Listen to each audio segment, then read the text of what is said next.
Salut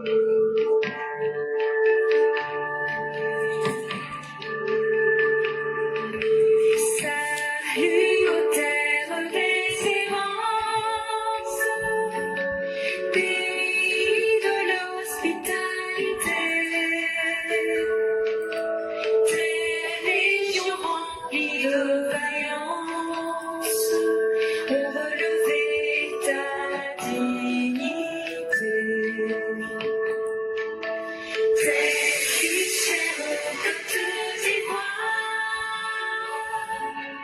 fiers artisans de ta grandeur, tous rassemblés pour ta gloire, te bâtiront dans le lendemain. Fiers Ivoiriens, le pays nous appelle, si nous avons dans la paix, la liberté, notre devoir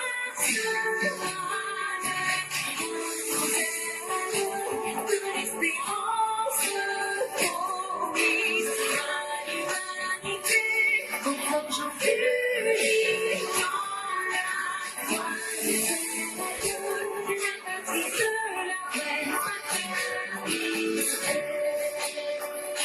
de la patrie de la reine fraternité.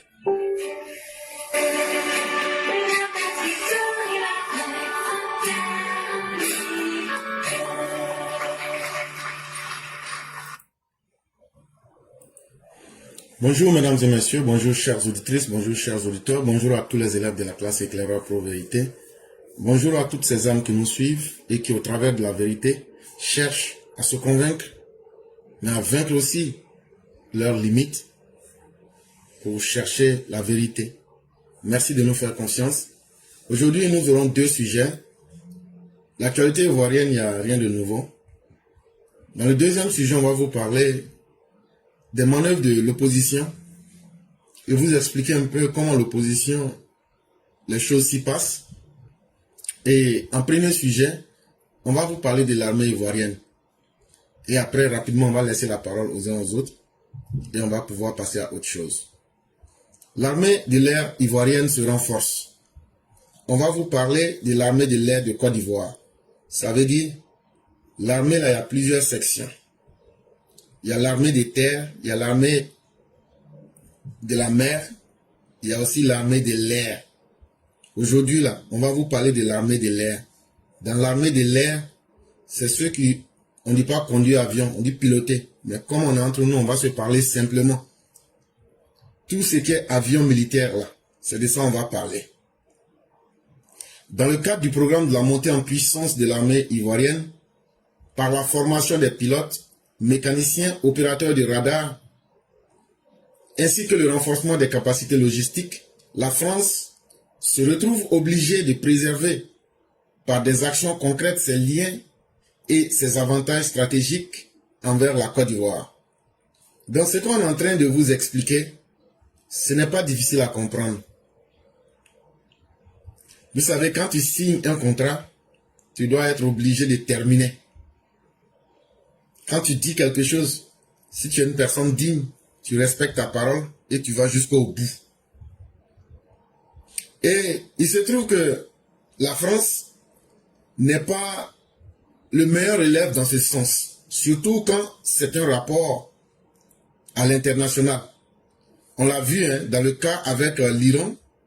Tantôt, c'est le président français qui disait il faut qu'on lève une armée pour aller bombarder l'Iran. Tantôt, c'est lui qui dit non, les Iraniens, ils ont raison. Et en même temps, il s'est caché pour participer aux opérations. Donc, ça veut dire un pays, trois positions. Tout dernièrement, il y a un ministre français qui est sorti pour nous dire que les bombardements qui ont eu lieu en Iran, là, que l'armée française a donné des avions et des hommes pour aller là-bas, pour aller bombarder. Mais ils n'ont pas dit ça aux Français. Au début, dès que ça a commencé, c'est le président français qui disait qu'il faut qu'on lève une armée européenne pour aller se battre. Après, entre-temps, il a fait volte-face en changeant de langage. Bon, ça c'est entre eux les grands de ce monde. Et c'est ce que tout le monde a vu. Mais ce que tout le monde n'a pas vu là, c'est 1000 fois plus grave que ce que on vous montre dans les médias. Mais ça, c'est entre eux les grands là-bas. Maintenant, quel sera le rapport de la France avec les États qu'on considère comme des États sous-développés? Ce qu'il faut comprendre dans le message qu'on est en train de dire là, la France n'est pas un pays sérieux en matière de relations internationales. Ça, il ne faudrait pas qu'on se blague là-dessus. Souvenez-vous de 2020.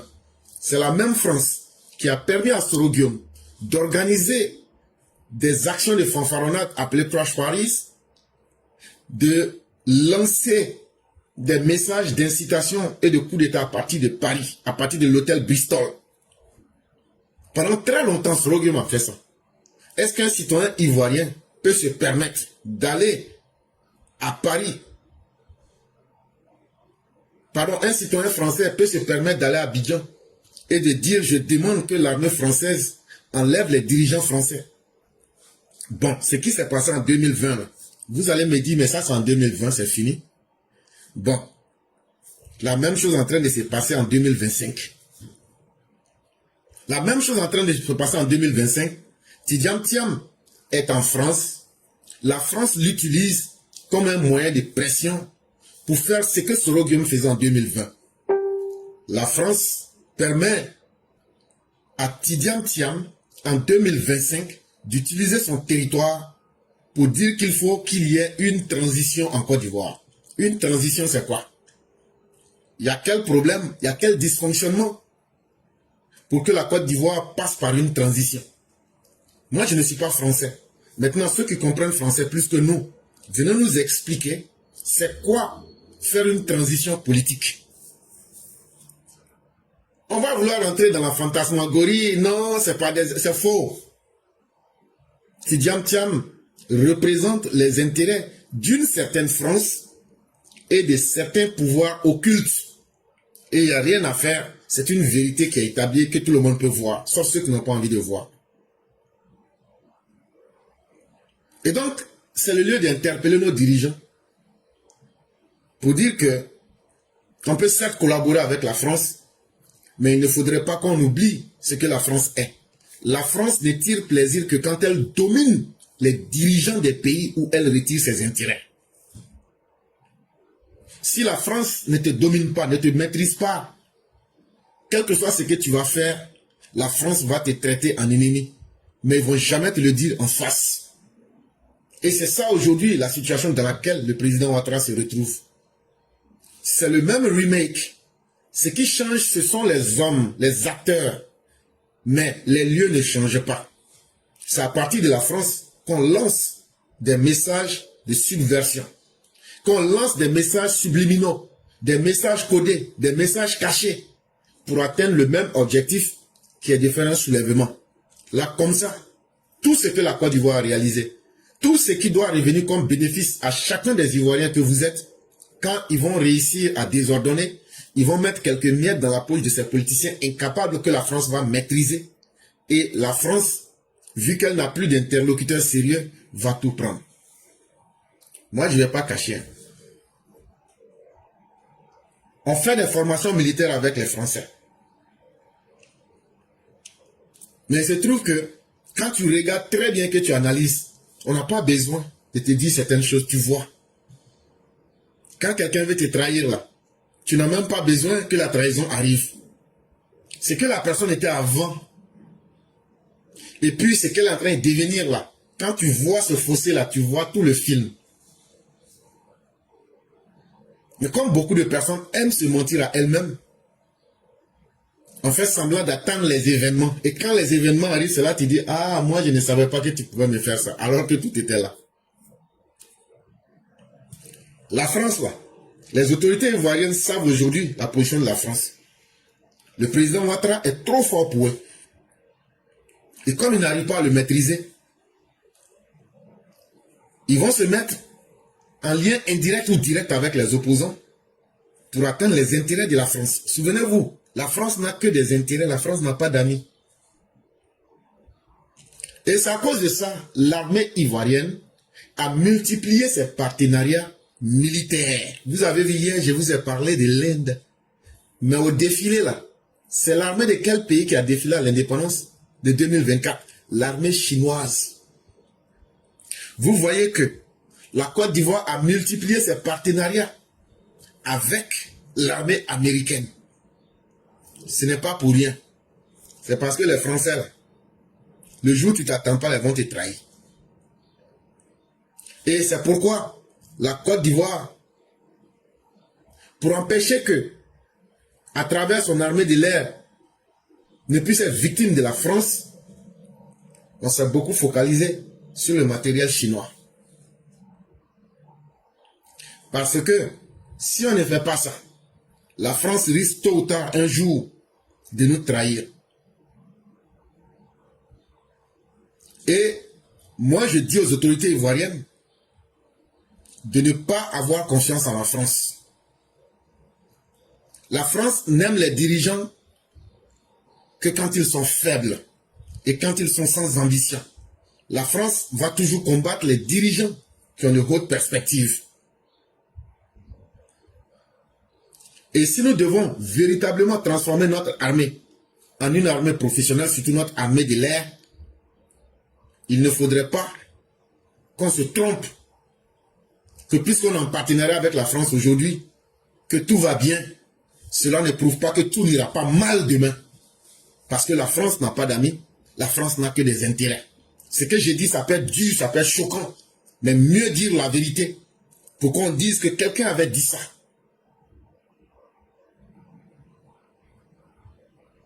Et si on veut que notre armée de l'air devienne un pilier de notre armée et que cette même armée devienne un moyen de diplomatie en Afrique et surtout en Afrique de l'Ouest, il ne faudrait pas que nous nous limitions à un seul partenaire. Et lorsqu'on ne va pas se limiter à un seul partenaire et que la France va se voir obligée, puisqu'elle va voir qu'on a plusieurs partenaires, elle n'aura d'autre choix que de s'aligner. Et c'est la politique française. Chaque fois que vous voyez que la France s'aligne dans quelque chose, c'est quand elle n'a plus de solution et qu'elle a été affaiblie. Ça a été comme ça en Algérie. C'est pourquoi aujourd'hui les Français respectent les Algériens. Et c'est comme ça que le monde fonctionne. Il n'y a pas de sentiment, il n'y a pas de pitié. Si tu permets aux autres de se servir de toi pour atteindre leurs objectifs, ils le feront. Et la Côte d'Ivoire est aujourd'hui à un point crucial où tout peut arriver en Côte d'Ivoire aujourd'hui. Quand je dis que tout peut arriver en Côte d'Ivoire, ça veut dire que des grands malheurs peuvent arriver, comme des grands bonheurs aussi peuvent arriver. Pourquoi? Quand on vous dit que des sites d'or de valeur mondiaux ont été découverts, quand on vous dit qu'on a découvert du gaz à quantité incalculable, quand on vous dit qu'on a découvert du pétrole, et en plus, quelle qualité de pétrole? Du Brent, la première qualité. Quand on vous dit aujourd'hui le budget de la Côte d'Ivoire de plus de 15 000 milliards, ça fait rêver tout le monde. Ça ne fait pas rêver que vous les Ivoiriens. Ça fait rêver tous les grands groupes internationaux de crimes. Et les politiciens ivoiriens que vous voyez là, surtout Tidjane Thiam là, il a rassemblé aujourd'hui tous ces grands groupes de criminels internationaux derrière lui. Il leur a fait des promesses. Vous les Ivoiriens là, vous êtes vendus, mais vous ne savez pas en ce moment.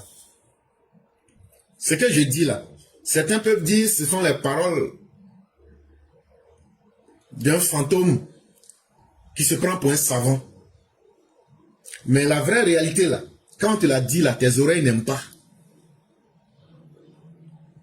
Chez Tidjane Thiam et l'opposition ivoirienne, s'ils étaient capables de faire le bonheur des Ivoiriens là, toi tu dis que tu m'aimes. J'ai dit mais tu vas faire quoi pour me prouver que tu m'aimes? Tu me dis non, non, non, faut me donner d'abord le pouvoir sur toi. Là, après, maintenant, je vais te montrer comment je t'aime. C'est eux qui disent qu'ils aiment les Ivoiriens. On leur dit, bon, votre amour pour les Ivoiriens, là, montrez ça en faisant un programme de campagne pour montrer que vous allez vous engager. Ils disent, non, non, non. Et tout est déjà là. Et Tidjane Thiam prend des directives avec ces personnes-là Et ils lui ont ouvert tous les médias occidentaux. Ce sont des signes qui ne trompent pas. Tous les médias occidentaux lui sont ouverts pour atteindre cet objectif.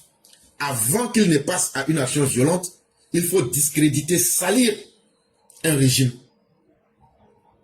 Quand eux-mêmes ils n'ont pas les preuves, ils envoient des soi-disant fils de ces pays africains pour salir leur propre pays. La France ne peut pas être ce pays-là qui est en train de dire qu'elle est en coopération militaire avec la Côte d'Ivoire. C'est ça la base de ma pensée. Et en même temps, accepter sur son territoire que des gens disent qu'il faut une transition. Ça veut dire une action violente. Et ils ne le cachent pas. Ils vont brûler le pays. Si eux, leurs objectifs ne sont pas atteints.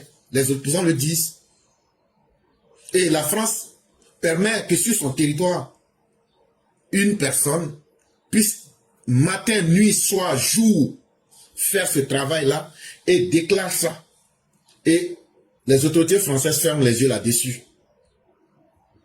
C'est ce que je suis en train de dire. Et interpeller l'armée ivoirienne en général pour leur dire partenariat certes, mais prudence d'abord. Parce que la France n'a pas encore fini avec ses instincts de domination coloniale sur l'homme noir et surtout sur l'Africain. Et si nous nous prenons garde, si nous négligeons ce détail qu'on n'aime pas entendre aujourd'hui, ça risque de nous coûter cher. Et c'est pourquoi les autorités ivoiriennes, qui Dieu merci ont compris cela, n'ont pas hésité à renforcer les capacités logistiques de l'armée ivoirienne, c'est-à-dire à chercher beaucoup de matériel. Mais on ne s'est pas limité à un seul matériel pour dire, comme on est avec la France, on s'entend là, ce matériel français, on va prendre. Et aussi, on a diversifié aussi nos capacités de projection. Que ce soit en termes de frappe, que ce soit en termes de surveillance, que ce soit en termes de collecte même des renseignements militaires. Et on a diversifié toutes ces connaissances-là pour ne pas qu'on puisse dépendre de quelqu'un.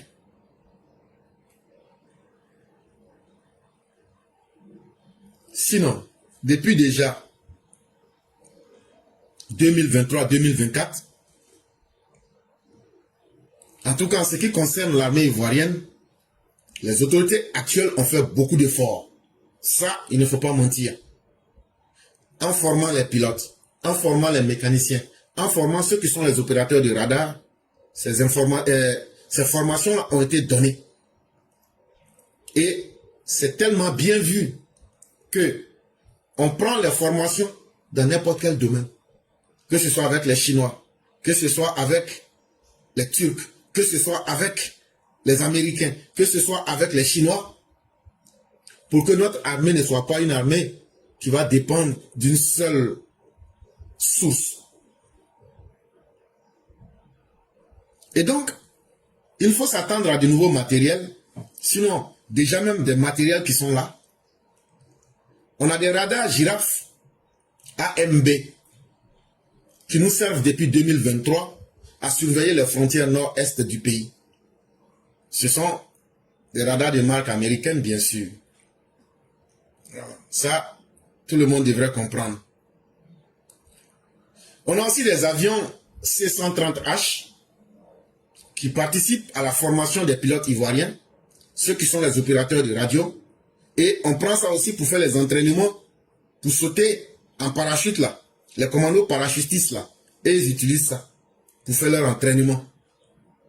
Vous vous souvenez, il y avait eu des avions qui étaient quittés au Tchad. Et puis, je vous avais dit que les avions là, il y avait Mirage dedans. Les Mirages là. Je vous avais dit ici que la Côte d'Ivoire en a. Et je vous avais donné la raison. Quand ils sont venus, que séance de formation. Depuis quand vous avez vu quelqu'un, chaussures que tu ne vas pas porter, tu t'en vas payer.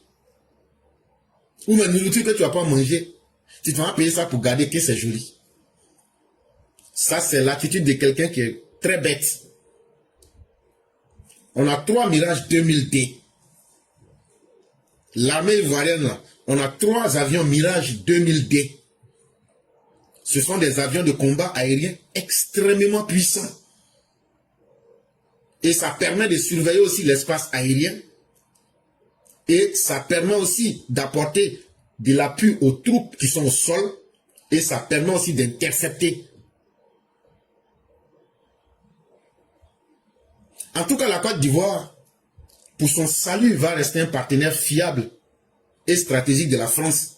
Mais est-ce que la France va être fiable et sérieuse vis-à-vis de la Côte d'Ivoire? C'est là que réside le problème. Parce que hier, les djihadistes ont frappé à quelques kilomètres du Sénégal. D'ailleurs, même les djihadistes même sont au Sénégal déjà. Ils sont en train de coordonner leurs forces pour rentrer là-bas parce qu'ils ont compris que les dirigeants du Sénégal sont faibles. Bientôt, là, vous allez entendre qu'il y a eu des attaques djihadistes au Sénégal. Pas plus tard que hier, les djihadistes ne s'étaient jamais du tout rapprochés du Sénégal que hier. Ça veut dire que si ce qui ne s'est jamais produit s'est fait hier, là, ça veut dire qu'après, demain, mais dans les jours, mais dans les mois à venir, là, vous allez entendre qu'il y a eu attaque djihadiste au Sénégal. Parce que la qualité des dirigeants qui est au Sénégal actuellement n'est pas à la hauteur des rendez-vous. Les djihadistes, là, ce ne sont pas des idiots. Hein. Ils analysent les terrains et ils regardent surtout les yeux des dirigeants qui sont dans les différents pays. Je vous ai déjà expliqué ici comment les djihadistes opèrent. J'ai fait ça dans une émission. Et donc, ce n'est pas notre souhait que ce pays frère soit attaqué. Mais la France, si elle ne comprend pas qu'aujourd'hui, là, si elle perd la Côte d'Ivoire ou bien le Sénégal, ça n'est fini totalement pour la France en Afrique. Si la France veut précipiter sa chute, tant mieux. C'est un choix stratégique qu'elle va assumer. Mais si la France veut ne plus être dans le concert des nations, en tout cas, elle va permettre de piétiner son propre destin. Mais nous, on aura compris une chose. Nous ne sommes l'ennemi de personne et nous serons l'ami de tous. Mais cela ne fait pas de nous des gens qui vont se livrer à prix d'or à tout le monde.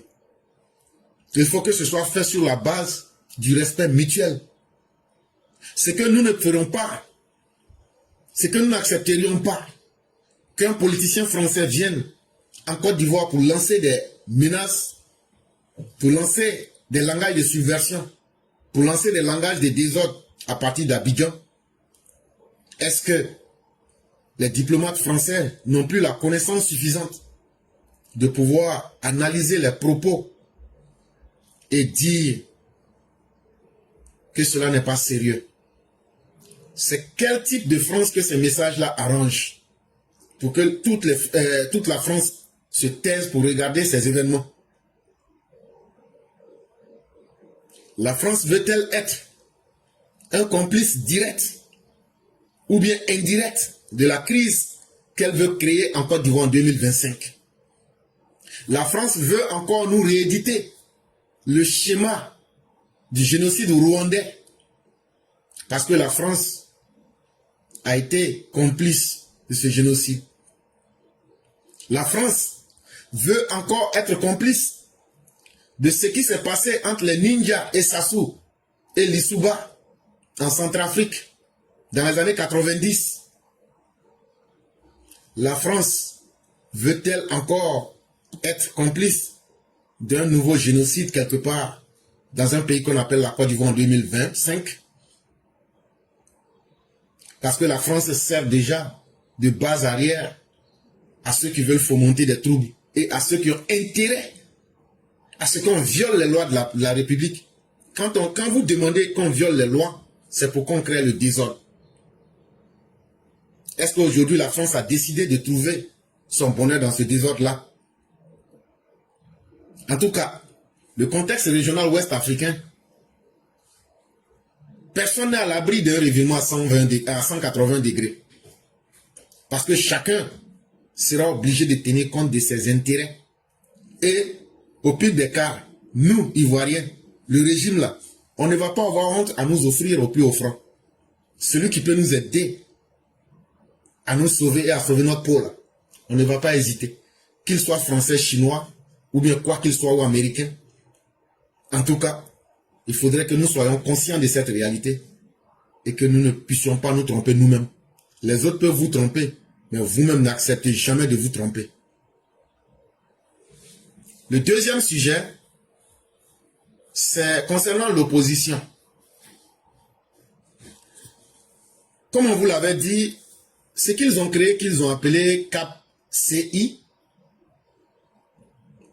l'Alternance pacifique en Côte d'Ivoire, c'est le 10 mars 2025 qu'ils ont créé leur association là.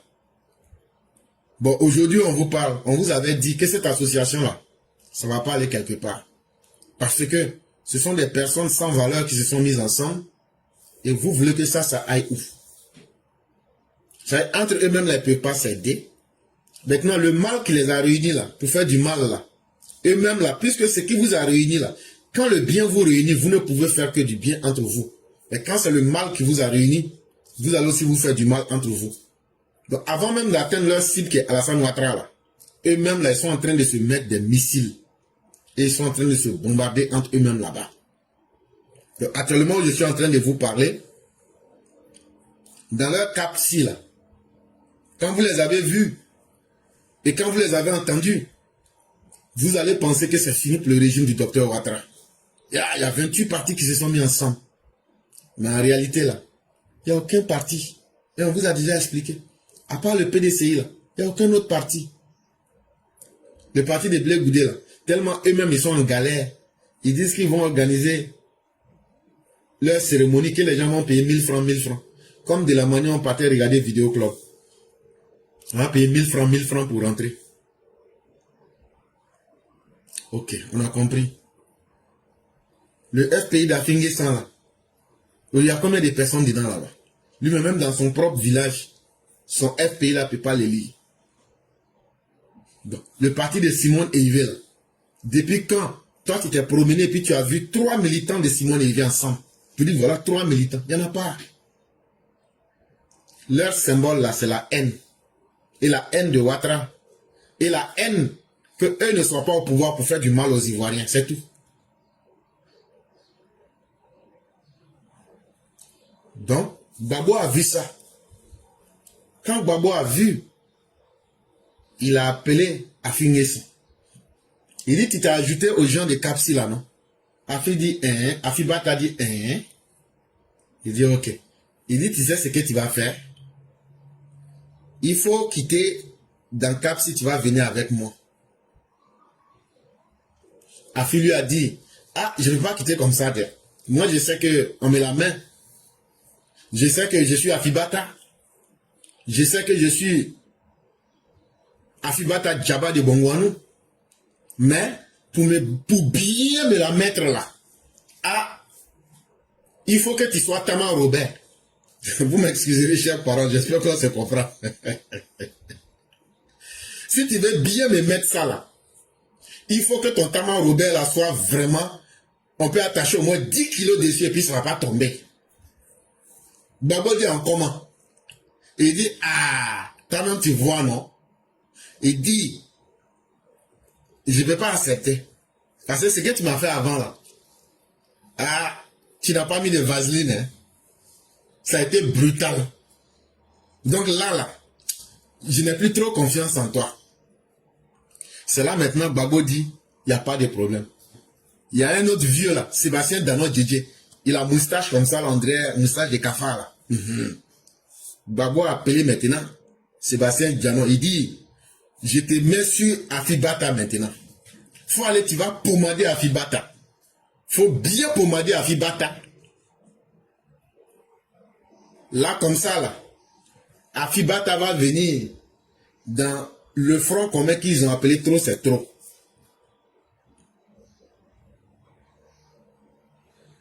Donc, le rôle de Sébastien Djedje, c'était de convaincre Afibata de quitter dans le groupe de Blé Goudé et puis de Simone.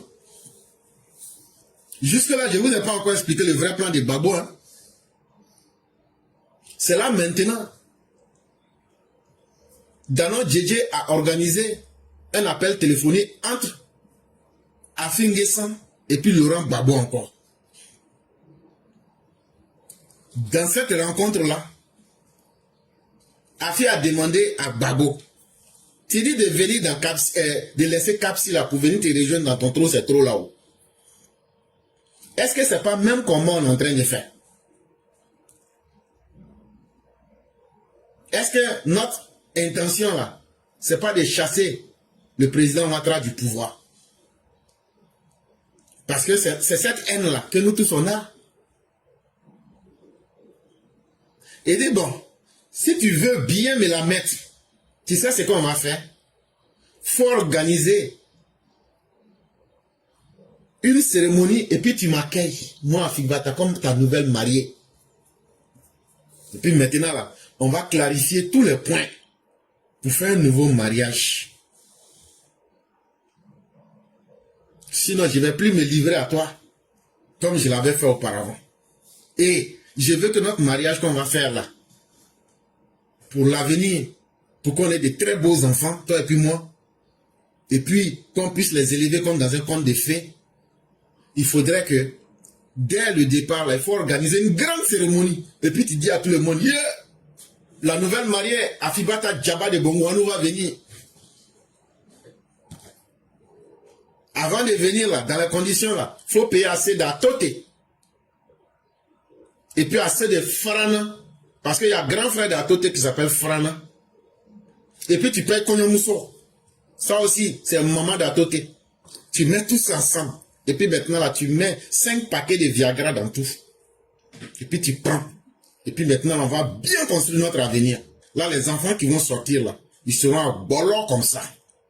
Là, comme ça, on va savoir que vraiment, après cette cérémonie de mariage là, qui sera annoncée, tout le monde va comprendre que vraiment, Afibata de Bongouanou est de retour. Hey. Laurent Gbagbo dit, il dit fessé, ça veut dire nous pas bouger. Et dit moi, Laurent Gbagbo dit, je fais pas ça. Aïe, toi tu sais pas que moi je vais te matagraboliser, je vais t'utiliser. Toi tu n'es même pas mon objectif. Je veux vous éloigner de Simone, voilà mon vrai objectif. Je veux vous éloigner un à un de Simone. C'est ça mon plan. Pourquoi toi, tu refuses que je t'utilise? Afi, faut quitter derrière Chakadjan. Et il ne faut pas t'associer à Simone. Dans leur échange téléphonique, là, c'est ce qu'ils ont dit. C'est là, Afi dit que lui l'a compris. Donc, actuellement, là, il tourne. Il tourne. Il ne sait pas s'il va aller dans son nouveau mariage ou bien, comme il a été en tant qu'enfant orphelin, il a été adopté actuellement là par le CAPSI. Donc, il est là. Son ventre tourne. Il ne sait pas s'il va là à gauche. On dirait quelqu'un qui a diarrhée. Donc là, quand tu as diarrhée, puis c'est en public là, un coup tu t'assois sur le côté droit de tes fesses. Et puis tout le monde, ton visage se serre. Après c'est comme caca là encore là. Ça tourne pour venir dans le côté gauche, tu tournes. Et puis maintenant tu ne parles à personne. Tu deviens sage comme un moine qui est en train d'aller dans le nirvana, c'est-à-dire le paradis. C'est dans ça Afi actuellement il est assis.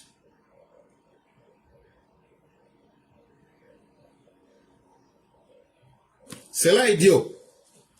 C'est là il a expliqué à Afi, il dit, ah, toi tu es là.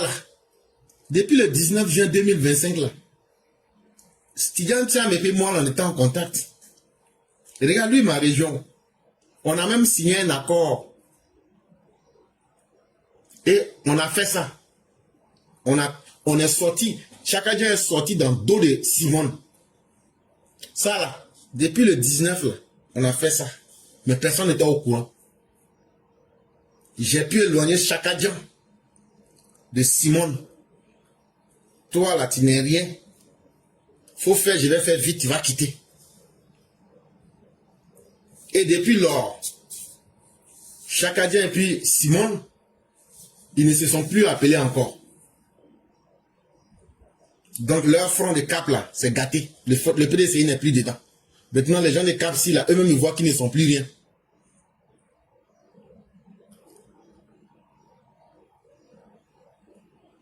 La dernière fois ils se sont parlé, c'est à travers Philippe Ezalé. Et après ça, il n'y a plus de contact encore entre Simone et puis Chakadjan. Quand Chakadjan appelle Simone, elle ne prend plus le téléphone encore de Chakadjan. Elle dit qu'elle a été trahie par Chakadjan. Et qu'elle a une fête qu'elle appelle la fête des libertés de MGC. Qu'elle va organiser ça le 4 et puis le 5 juillet au stade de la BAE à Yopougon. Et c'est ça qui l'intéresse actuellement. Que sinon tout le reste là, elle n'est pas dedans. Donc on n'avait pas encore fini avec ça. Le dimanche passé là. Vous savez que hier c'était le 1er. Aujourd'hui c'est le 2. Ou bien c'est moi je me trompe. Aujourd'hui c'est mercredi 2. Mardi 1er.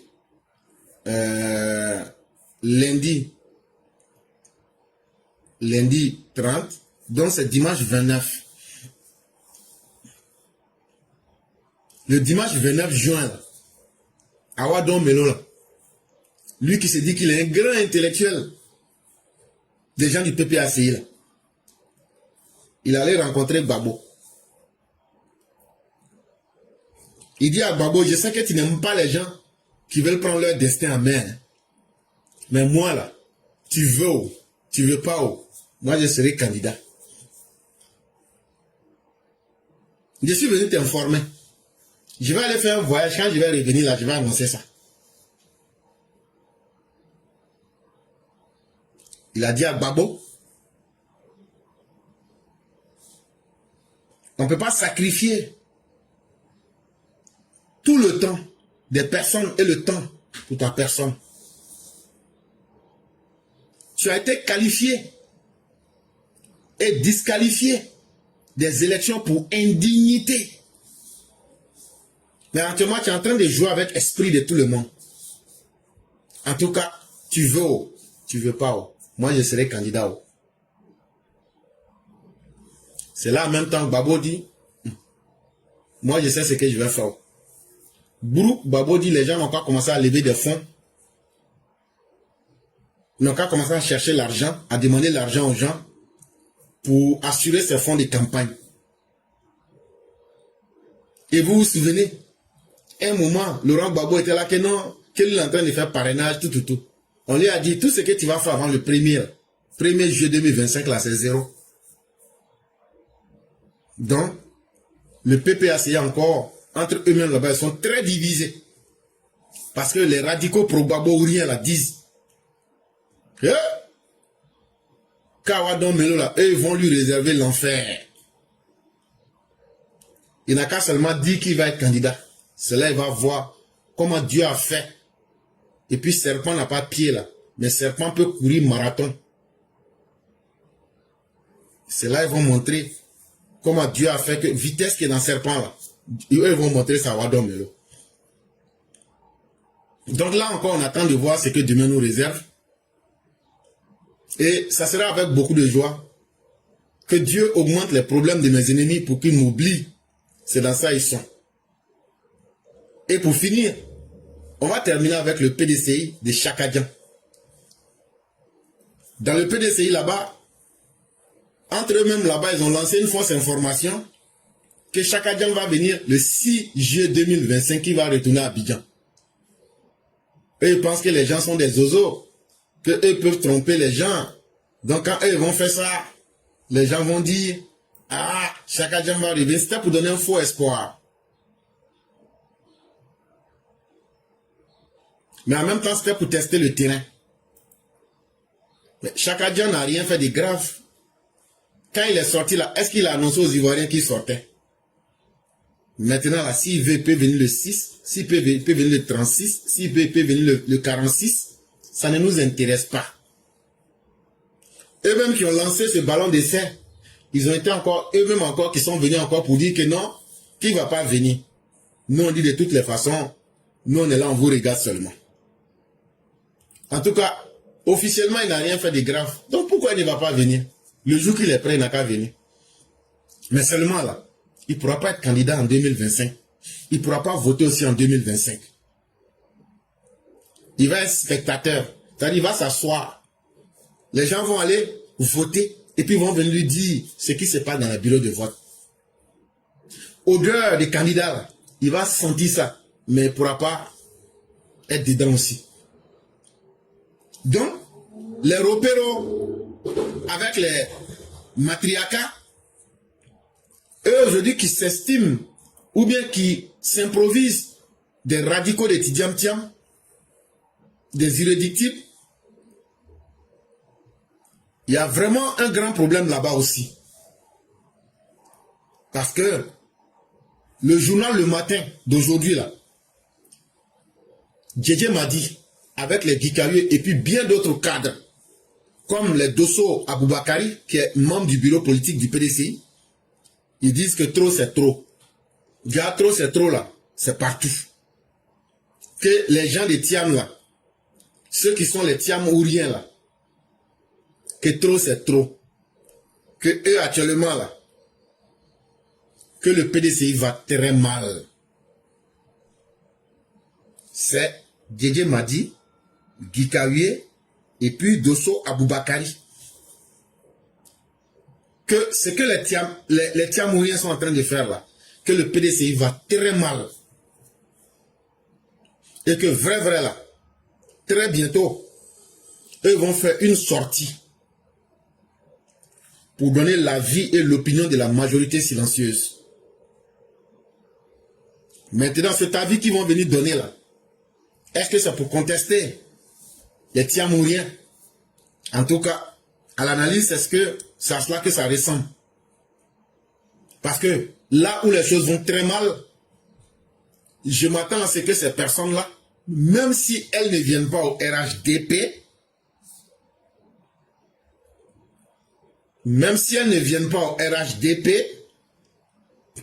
vous voyez déjà de quoi je veux parler.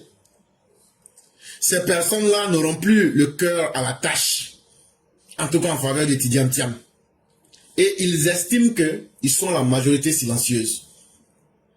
Donc on attend de voir leur sortie. On va voir ce qu'ils vont dire. Et en fonction de là, on va bien voir ce qui se passe. Maintenant, ce ne serait pas bien de terminer sans parler du RHDP. Mais qu'est-ce que je vais dire du RHDP? Aujourd'hui, l'unité des cadres est là. Le parti est solide. Le président du parti a des visions très claires. Et le RHDP aujourd'hui est le parti le mieux organisé sur le terrain. On a le pouvoir en main.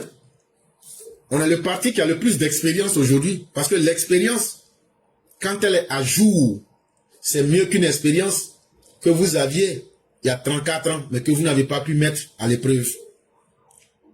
Le PDCI a certes duré au pouvoir, mais de 1999 à 2025, n'étant pas au pouvoir, c'est devenu une expérience caduque, une expérience hors service. Le PPACI, pour résumer, tous ceux qui sont de la gauche, sont restés fidèles à leur politique villageoise, la politique de la haine gratuite, et ils ne changeront jamais. Et ils vous demandent que leur objectif, c'est de ne pas apporter quoi que ce soit en termes de biens pour le pays. Pour eux, c'est le culte du Dieu envers des terres Laurent Gbagbo. Et après, comment jouir des biens des Ivoiriens. Le reste, ça ne les intéresse pas. Et donc, soit on aura affaire à un nouveau PDCI. Est-ce que ça sera le PDCI de l'Ouest? Ou bien ça sera une nouvelle version de PDCI, parce que cela est possible. Ou bien, sachant très bien, depuis 2022, j'avais fait des textes sur ça. Les gens du PDCI ne sont pas habitués à la difficulté. Est-ce que ce n'était pas Gikawe qui disait que vraiment, tant que Ouattara est là, eux là, ils vont mourir dans l'opposition. Or, personne n'a envie de mourir opposant, parce que le PDCI là où il n'y a pas Gombo là, eux ils ne glissent pas là-bas. Hein. Donc, ne soyez pas surpris que dans les prochains jours, il puisse y avoir des ralliements. Mais est-ce que ces ralliements sont sérieux? Non, pas du tout. C'est simplement soit pour faire mal à l'autre, ou bien pour faire du chantage, ou bien parce qu'il ne peut plus supporter la douleur d'être opposant. Ce ne sont pas des gens de conviction. Ce sont des gens d'opportunité. Et dans ces opportunités, ils ne voient que ce qui les arrange. Et donc, c'est au RHDP de rester cohérent. Vous avez vu la mobilisation que les militants vous ont réservé, Monsieur le Président et chers cadres du RHDP, c'est ce qu'on vous a toujours dit. C'est uniquement sur vos vrais militants et sur ceux qui vous sont fidèles que vous pouvez compter. On ne peut pas bâtir un pouvoir véritable sur des alliances avec des gens instables. Et beaucoup vont s'approcher du RHDP pour être des informateurs à l'intérieur du RHDP, comme Augustina de Yamoussoukro. Augustine a dit que pourquoi les gens s'attaquent à son frère. On s'attaque à Chaka Dian parce que Chaka Dian s'attaque à la Côte d'Ivoire. Est-ce que ça c'est difficile à comprendre? Et tu nous montres que toi, Augustine, tu es un traître. Si les raisons, est-ce qu'on peut se lever comme ça pour s'attaquer à quelqu'un? Hier ou avant-hier, j'ai démontré au moins plus d'une dizaine de mensonges de Chaka Dian. Maintenant, toutes ces attaques inutiles sur la Côte d'Ivoire, là, il les fait pour atteindre quel objectif? Pour salir l'image de la Côte d'Ivoire. Et quand on parle de Côte d'Ivoire, là, ce sont les Ivoiriens. C'est d'abord des humains. Est-ce que être opposant, là, ton travail, là, c'est de salir ton pays? Si tu trouves qu'on insulte ton petit frère, ou même que les gens s'attaquent à ton petit frère, c'est parce que ton petit frère déteste les Ivoiriens.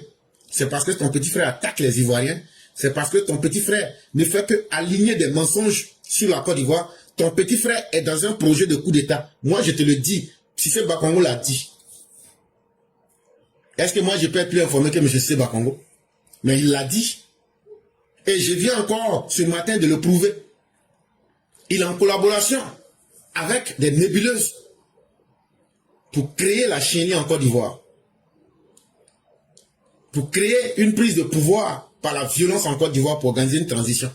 En 2020, là, est-ce que c'est pas lui qui avait été choisi? Si votre CNT marchait, c'est pas lui qui allait être celui qui allait diriger ça? Est-ce que c'était pas votre plan? Mais il faut sortir pour venir nous dire, Afingé sans dire que ton frère, Tidjam Thiam, là, qu'il était dans le coup d'État, dans les attaques djihadistes du CNT, là, qu'il était dedans. Allez poser plainte contre lui. Donc, toi, Augustina, tu te comportes comme un polythéiste. Tu penses que nous, on ne te voit pas. Mais ça ne marchera pas. Et tous les hypocrites et tous les traîtres qui sont au sein du RHDP, on va vous dénoncer avec l'énergie la plus vigoureuse, sans état d'âme. Mais pour ce que je sais, le RHDP va bien. Parce que ce ne sont pas sur des gens de peu de valeur et de peu de foi que le président Alassane Ouattara compte. C'est sur les militants et c'est sur les Ivoiriens que le président compte. C'est pourquoi il allait voir les militants dans le stade. Il sait qui sont ceux qui vont se battre pour lui. Et il sait aussi qu'il ne peut pas compter sur les fruits pourris. Les fruits pourris, c'est des gens qui sont dans quelque chose mais qui ne peuvent pas respecter leurs paroles. Toi, tu dis que tu es dans le RHDP. Tu dis, il ne faut pas, on va s'attaquer à mon frère. Mais il faut rejoindre ton frère. Il faut rejoindre ton frère. Tu n'as pas envie de laisser aussi l'argent des gens du RHDP. Donc, à ce moment-là, tu veux qu'on t'appelle comment? Il faut aller rejoindre Afibata. Donc, mesdames et messieurs, nous avons fini. Pour tous ceux qui veulent prendre la parole, on va laisser rapidement 2 minutes. Nous sommes à la 2e minute jusqu'à la 4e minute. Pour le temps restant, ceux qui veulent la parole, signalez-vous. On va vous laisser la parole pour que vous puissiez vous exprimer. C'est très important que vous vous signalez maintenant afin qu'on puisse savoir combien de personnes vont participer et on va pouvoir diviser le temps qu'on a et vous laisser la parole. Donc, n'attendez pas la dernière minute pour vous signaler parce que quand c'est comme ça, ça mélange aussi notre programme. Et donc, tous ceux qui veulent prendre la parole, jusqu'à la 4e minute, vous pouvez vous signaler. Ce sera avec beaucoup de plaisir qu'on va vous laisser la parole. En tout cas, pour ma part, moi, j'ai fini de présenter ce que je devrais. Et il y a Mia Sali qui s'est déjà présenté. On va donc attendre 60 secondes de plus. Si elle est la seule personne, on va lui laisser la parole en fonction du temps disponible et on va fermer. Donc, je dis merci à tous ceux qui continuent de nous faire confiance. Et ce combat, nous allons le continuer, quels que soient les événements, les circonstances. Dans la vie, on dit bien que ceux qui luttent sont ceux qui vivront. Et le président Ouattara, avec les Ivoiriens dignes que nous sommes, allons mener ce combat-là sans plier les chines. Et on ne va pas douter en face de qui que ce soit. Effectivement, les opposants ivoiriens ont très faim aujourd'hui. Et beaucoup, par désespoir et la faim, vont aller vers des pâturages un peu verts. Alors que les choses étaient tellement simples. Si l'objectif était de construire une Côte d'Ivoire, le président Ouattara a laissé tellement, a donné tellement d'opportunités pour aider les Ivoiriens et pour construire cette Côte d'Ivoire. Mais malheureusement, certains ne regardent que leurs intérêts particuliers. Donc, mesdames et messieurs, nous sommes à la 4e minute. Tous ceux qui voudraient prendre la parole, ça ne sera plus possible aujourd'hui. Nous avons 3 personnes. On a le grand maître Yann, on a aussi Sunjata le conquérant et on a Mère Salih Kone. À chacune de ces personnes, nous allons laisser un maximum de 20 minutes pour qu'elles puissent s'exprimer. Si vous finissez avant les 20 minutes, c'est bien. Mais si vous ne finissez pas, on ne pourra pas vous laisser plus de 20 minutes, ce qui fait 1 heure du temps pour qu'on puisse fermer le direct. Et donc, on va commencer déjà avec le grand maître Yann qui a bien voulu prendre la parole.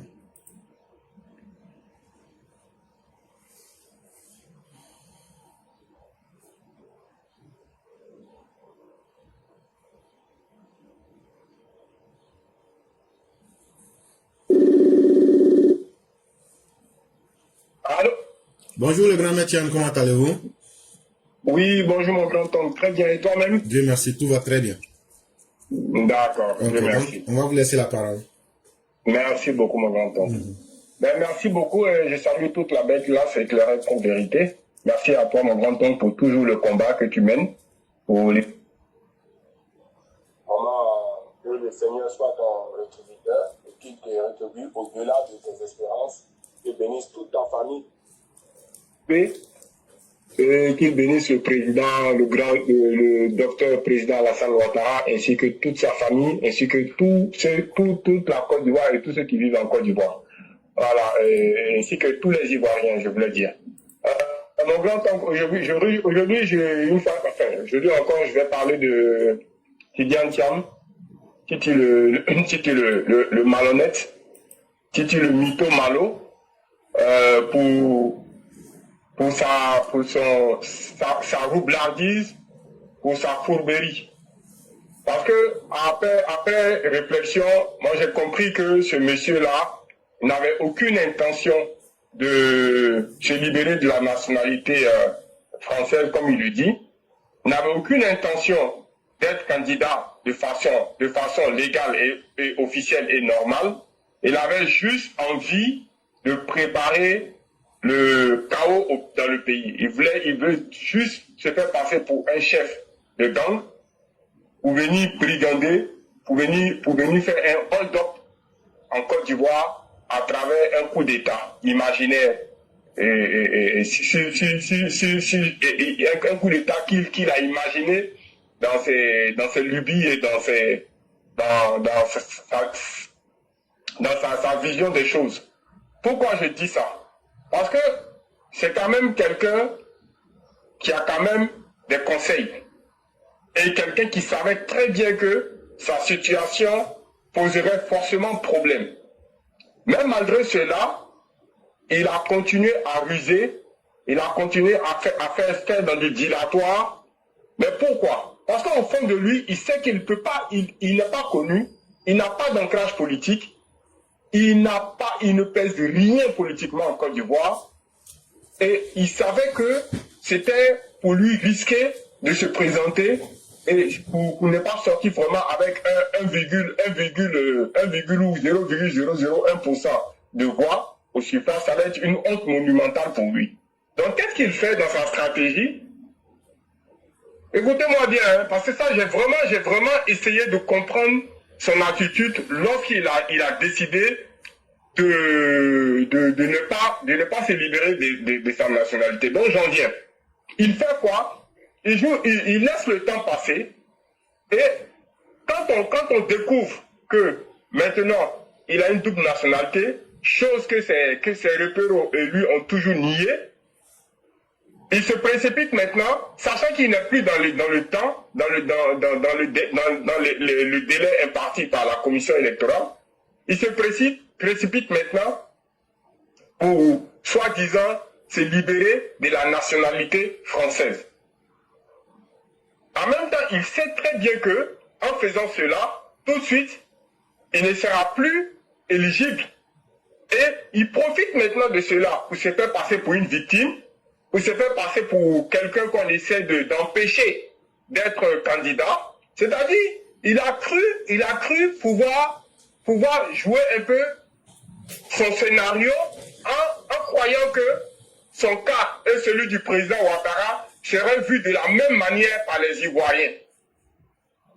Et il a voulu se faire passer pour quelqu'un qu'on essaie de ostraciser parce que simplement il veut être candidat dans son pays. Mais c'est ce que je dis toujours, ce monsieur-là n'est que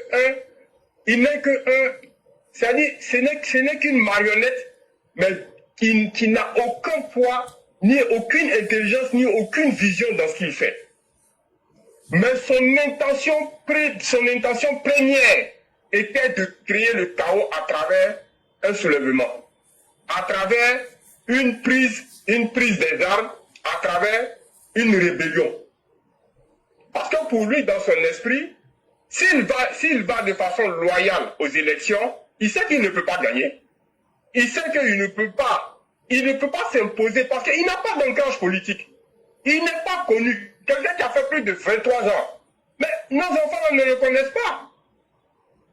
Encore nous, on l'a connu en tant que ministre de Bédier et comptable de la gestion calamiteuse de la politique de l'ivoirité. Donc qu'est-ce qu'il fait? Il faut que moi maintenant je me fasse passer pour un martyr, pour un Nelson Mandela en papier, pour simplement faire croire aux gens que oui, le président Ouattara, qui lui-même a souffert d'une situation, aujourd'hui, moi m'interdit de le faire. Il pensait pouvoir faire le buzz. Mais, heureusement, que nos dirigeants sont quand même des personnes assez lucides et des personnes qui travaillent et des personnes qui quand même qui ont une longueur d'avance sur les manœuvres de manipulation de ses opposants et en particulier de Titi, le Malo Mito. Il n'a pas pu faire ce qu'il voulait faire. Et maintenant, il est dans sa posture maintenant de dire, bon, comme moi on veut m'empêcher d'être candidat, c'est même pas la Côte d'Ivoire seule qui va brûler, hein, c'est toute l'Afrique qui va brûler. Ça veut dire que c'était son intention de départ. C'était cette volonté-là qu'il a bien mûri, sachant que légalement, de façon légale, il ne peut même pas battre même un opposant. Mais il n'allait même pas pouvoir même battre même comment il s'appelle le gars là, Tiemoko Asali. Parce qu'il ne connaît pas le pays, il ne connaît pas la vision politique du pays, il n'a aucune expérience en matière de politique. Et on l'a vu, tellement qu'il ridiculise aujourd'hui même son PDCI de Diagana, aujourd'hui même les partisans même de ce monsieur-là, aujourd'hui même, ont honte de le soutenir. Parce que simplement, il n'est pas du tout à la hauteur. Et comme il en est conscient, il veut passer forcément par un coup de force. Bon, là, il est mal tombé.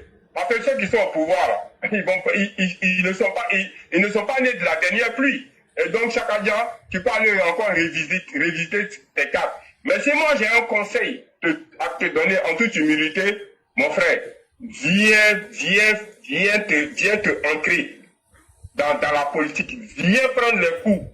Si tu veux, le président Ouattara, tu es fasciné par ce monsieur-là, mais tu n'oses pas le dire. Par ce grand homme, ce docteur, tu es fasciné par lui. Viens faire comme lui. Le président Ouattara a tout laissé. Il est venu, il s'est mis au même niveau que le peuple ivoirien.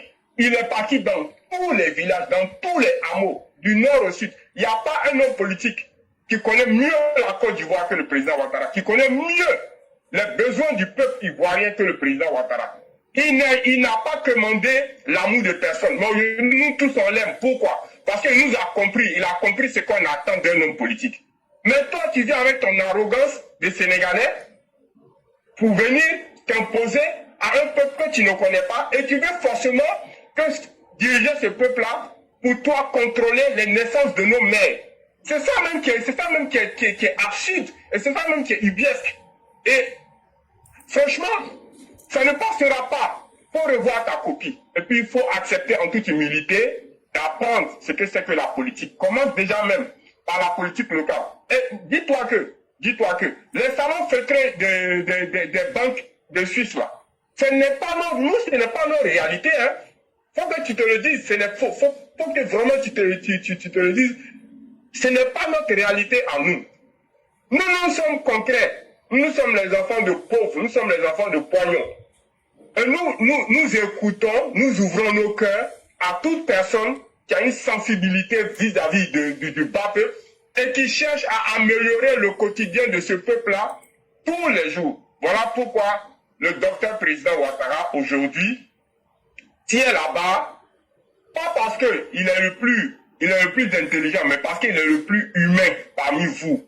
C'est lui qui accepte, qui sait ce qu'on appelle la compassion. C'est lui qui sait ce qu'on appelle le pardon. C'est lui qui sait ce qu'on appelle l'empathie pour le peuple. C'est-à-dire qu'aujourd'hui, avec lui, la Côte d'Ivoire est transformée, la Côte d'Ivoire est changée, la Côte d'Ivoire avance et tous les Ivoiriens, de partout qu'ils soient dans le monde, peuvent se taper la poitrine. La dernière fois, j'étais en train de discuter avec une Haïtienne qui parlait de Papa Ado. J'ai eu la chair de poule, une Haïtienne qui va même au pays, elle dit qu'elle va même dans les villages. Elle est fière, elle est haïtienne, je vous dis. Elle n'a aucune origine ivoirienne, mais elle va régulièrement en Côte d'Ivoire. Ça, c'est une fierté. Et c'est ça, c'est ce qu'on attend d'un homme politique. Quelqu'un qui est capable de transformer l'esprit des populations et apporter des valeurs de travail, des valeurs morales au peuple. C'est ça un guide. Et ce monsieur-là, pour rien au monde, nous allons le laisser tomber.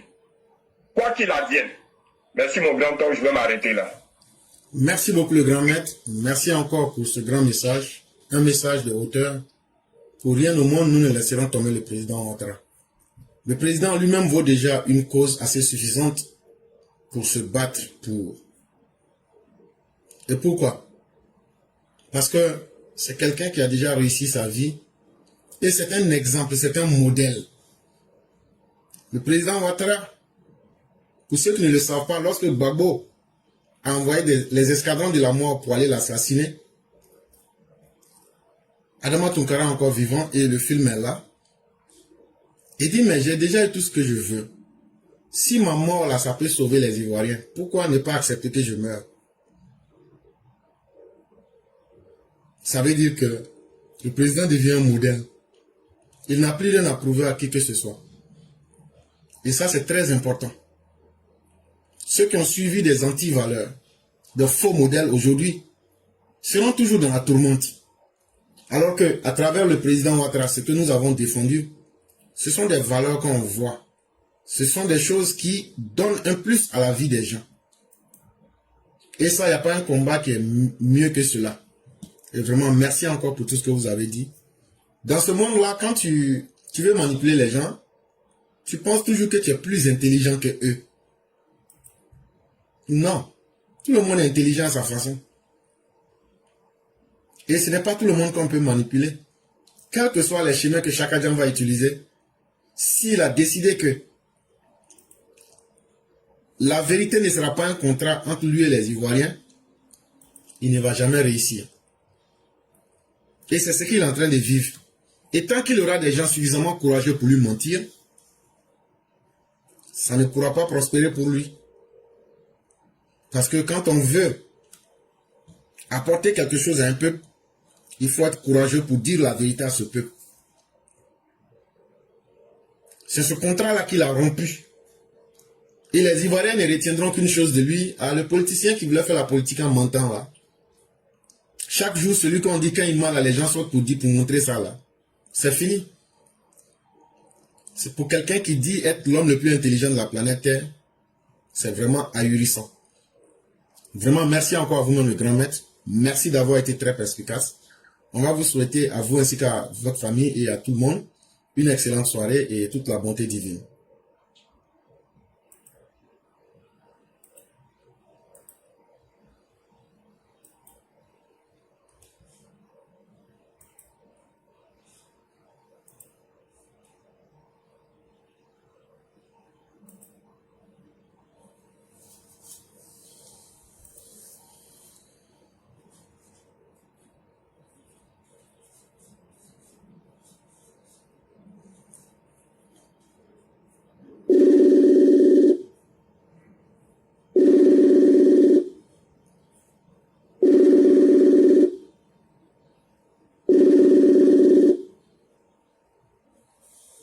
Alors? Oui, bonjour le conquérant, comment allez-vous? Oui, bonjour, cher frère, je vais très bien. Dieu merci. Donc, on va vous laisser la parole. Je vous remercie de me donner la parole. Je prends la parole avec un immense plaisir. Je veux m'exprimer sur deux sujets d'actualité. Le premier sujet, il s'agit du petit banquier préhistorique et controversé dont vous avez fait allusion. Et le deuxième sujet, il s'agit d'une vaste opération de curage des caniveaux, égouts et regards sur tout le district autonome d'Abidjan en cours en ce moment. Et aussi profiter de cela pour encore appeler à ce que les nids de poules qui ont été engendrés par la grande saison des pluies soient fermés, puisque la saison, c'est-à-dire la grande saison des pluies, est maintenant derrière nous. Vous avez bien fait de faire des précisions tout au long de l'émission. Je remercie également Yann pour tout ce qu'il vient de dire. Les Ivoiriens doivent rester focus, comme on le dit. Les Ivoiriens ne doivent pas se tromper de combat et les Ivoiriens ne doivent pas se laisser faire par des usurpateurs et des manipulateurs fins. Tidiane Thiam a un et un seul problème. Il doit beaucoup d'argent à l'international. Il est impliqué dans des scandales financiers. Il doit beaucoup d'argent, il ne sait pas quoi faire. À partir du moment où il ne sait pas quoi faire, il jette malheureusement son dévolu sur la Côte d'Ivoire afin d'obtenir un poste en Côte d'Ivoire pour piller les ressources ivoiriennes et aller rembourser ses dettes. Voilà son problème, c'est connu. Et il est prêt à tout. Tidiane Thiam, il est prêt à tout pour pouvoir ruiner la Côte d'Ivoire. Donc les Ivoiriens doivent ouvrir les yeux. Les Ivoiriens qui jour et nuit se battent pour rehausser l'image de leur pays, ils doivent comprendre qu'en face, il y a un manipulateur, un usurpateur et un escroc notoire qui est là. Il a tout perdu. Il a perdu ses postes, il ne sait plus quoi faire et il cherche à ruiner la Côte d'Ivoire. Vous avez bien expliqué, l'homme passe partout où il veut pour chercher à dénigrer la Côte d'Ivoire. Mais ça ne marchera pas. Ça ne marchera pas. Au bout du compte là, il ira à Dagana, au Sénégal, pour aller, je ne sais pas, gouverner une province ou bien pour aller gérer le Sénégal. Ce ne sera pas en Côte d'Ivoire ici. Donc nous demandons à tous les Ivoiriens d'ouvrir les yeux. Chers Ivoiriens, ouvrez grandement les yeux. Tidiane Thiam n'a jamais aimé la Côte d'Ivoire. Tidiane Thiam, en réalité, n'est pas un fils biologique de la Côte d'Ivoire. Tidiane Thiam est un ennemi juré de la Côte d'Ivoire. Voici pourquoi vous le voyez dans toutes ses manœuvres. Quelqu'un qui a tourné le dos à la Côte d'Ivoire depuis 1999 pour ne revenir que vers les années 2023. Est-ce que vous pensez qu'un tel individu, il a un peu d'amour pour la mère patrie ivoirienne? Alors que nous savons très bien que pendant que Tidjane Thiam prenait ses vacances, à tout moment, il partait au Sénégal. Il y a quel lien entre lui et le Sénégal, et puis à tout moment, Tidjane Thiam prenait ses vacances au Sénégal ou bien il voyageait constamment au Sénégal. Il y a quel lien entre Tidjane Thiam et le Sénégal? Vous le savez très bien. Donc, ce fils d'aventurier, d'immigré, d'opportunistes notoires, qui cherche à manipuler des Ivoiriens pour détruire la Côte d'Ivoire, nous allons le combattre jusqu'à son dernier retranchement. Et nous le disons, Tidjane Thiam est l'ennemi juré de la Côte d'Ivoire. Nous allons le dire aujourd'hui, nous le dirons demain et nous allons le répéter à qui veut l'entendre. Tous ceux et toutes celles qui jour et nuit soutiennent Tidjane Thiam dans son projet machiavélique de coup d'État et d'acquisition du pouvoir d'État en Côte d'Ivoire ici, ils doivent être traités comme des ennemis jurés. Ça, actuellement, nous avons dépassé le stade de l'entendement de la politique. Ce qui se passe en Côte d'Ivoire, ce n'est pas de l'adversité politique. Nous avons en face des vampires, des vautours et des ennemis jurés qui sont prêts à tout pour détruire la Côte d'Ivoire. Face à une telle situation, il ne faut pas rester les bras croisés. Nous demandons au parti RHDP de mettre les bouchées doubles, de toujours mobiliser les militants, de toujours mobiliser les Ivoiriens, d'aller dans les hameaux, dans les villages, dans les cantonnements, pour mobiliser les populations, pour soutenir la vision du président Alassane Ouattara et de se dresser très farouchement contre cette opposition-là, qui n'a autre projet que de faire un putsch. Ça, nous le savons. Donc ça, pour ça, on ne va pas aller avec le dos de la cuillère. Nous savons très bien ce qui se prépare. Donc il faut que les militants soient mis en ordre de bataille pour en découdre définitivement avec tous ces vautours qui cherchent à détruire la Côte d'Ivoire. Deuxièmement, comme vous le savez, il y a eu la grande saison des pluies entre le 20 mai et le 30 juin. Aujourd'hui, nous sommes à plus de 40 jours. Nous sommes aujourd'hui au mercredi 2 juillet. Donc le mois de juin est fini. En tout cas, les dégâts qui étaient prévus par les pluies diluviennes sont derrière nous. Même s'il doit y avoir des pluies, ces pluies ne seront plus de nature à envoyer des dégâts ou des destructions comme nous l'avions vu entre le 20 juin et entre le 20 mai plutôt et le 30 juin. Et aussi, la très bonne nouvelle, la très bonne nouvelle, c'est que le gouvernement ivoirien, à travers les structures compétentes, a entrepris une très vaste opération de curage des caniveaux, égouts et regards sur tout le district autonome d'Abidjan. Et on peut s'en apercevoir un peu partout. Les caniveaux sont en train d'être nettoyés et vidés, les égouts sont en train d'être nettoyés et vidés, les regards également. Félicitations, encouragement et excellente continuation au gouvernement. Lorsque c'est bon, il faut sortir ici pour reconnaître que c'est bon. Sur cette émission, à plusieurs reprises, nous avons demandé que les caniveaux, les égouts, les regards soient constamment nettoyés. Et après les pluies diluviennes, nous voyons le très beau travail qui est en train de se faire. Donc vraiment, merci beaucoup et félicitations au gouvernement. Maintenant, pour améliorer la situation, nous proposons aussi que, avec la saison des pluies, il y a les pluies qui ont entraîné des nids de poules et des trous quelque part sur les voies bitumées. Donc pour ça, on n'a pas besoin de reprendre entièrement le bitume ou bien le bitumage des voies, on n'en a pas besoin. Là où il y a des nids de poules, des trous et des dégradations observées par endroits, il faut tout simplement faire des travaux de réparation et d'entretien pour fermer ces nids de poules, ces trous et ces endroits dégradés de sorte à rendre la route plus belle et encore plus sécurisée.